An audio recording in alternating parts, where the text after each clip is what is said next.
Au nom du Père et du Fils et du Saint-Esprit. Amen.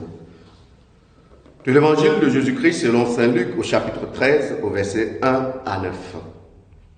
En ce temps-là, des gens qui se trouvaient là rapportèrent à Jésus l'affaire des Galiléens que Pilate avait fait massacrer, mêlant leur sang à celui des sacrifices qu'il offrait. Jésus leur répondit: Pensez-vous que ces Galiléens étaient de plus grands pécheurs que tous les autres Galiléens pour avoir subi un tel sort? Eh bien, je vous le dis, pas du tout. Mais si vous ne vous convertissez pas, vous périrez tous de même. Et ces 18 personnes tuées par la chute de la tour de Siloé, pensez-vous qu'elles étaient plus coupables que tous les autres habitants de Jérusalem? Eh bien, je vous dis, pas du tout. Mais si vous ne vous convertissez pas, vous périrez tous de même. Jésus disait encore cette parabole. Quelqu'un avait un figuier planté dans sa vigne.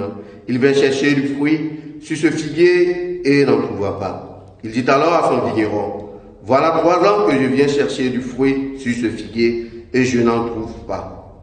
Coupe-le. À quoi bon le laisser épuiser le sol? Mais le vigneron lui répondit: Maître, laisse-le encore cette année, le temps que je bêche autour pour y mettre du fumier. Peut-être donnera-t-il du fruit à l'avenir, sinon tu le couperas.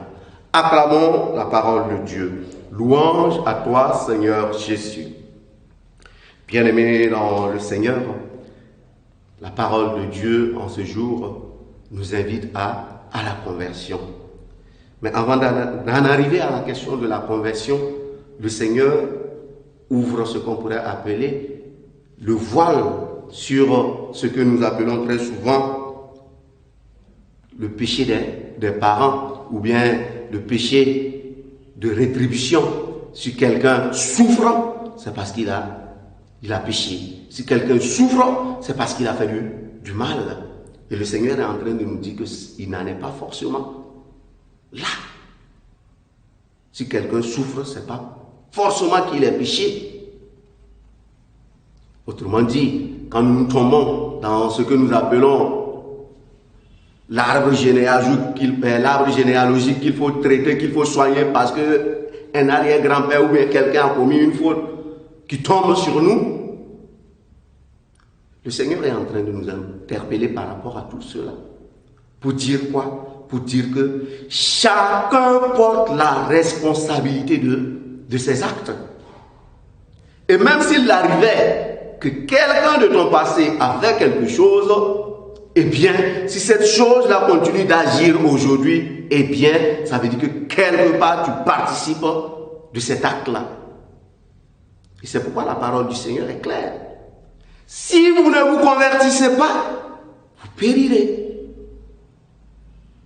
Et le Seigneur est en train de nous dire cela. S'il y a une situation qui s'est produite, comment est-ce que moi, je me positionne par rapport à cette situation-là? Comment est-ce que moi, je me sors de cette situation-là? Et c'est ça, le sens fondamental de la conversion. Et il faut commencer par sortir de nos préjugés. Le premier chemin vers la conversion, c'est ça. Sortir de nos préjugés. Parfois, nos propres préjugés qui nous enferment au point où nous pensons que nous ne pouvons pas faire mieux parce que nous sommes enchaînés par quelqu'un ou parce que nous sommes attachés par quelqu'un. Non, il nous faut sortir de ces préjugés-là.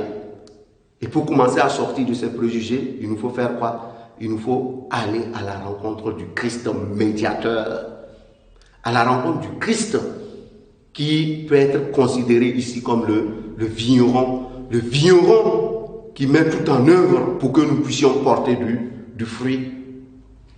Ce vigneron qui met tout en œuvre pour que nous puissions sortir de tout ce qui nous alourdisse et nous empêche de porter du fruit. Mais la condition pour arriver à cela, c'est d'accepter d'être piégé par le Christ.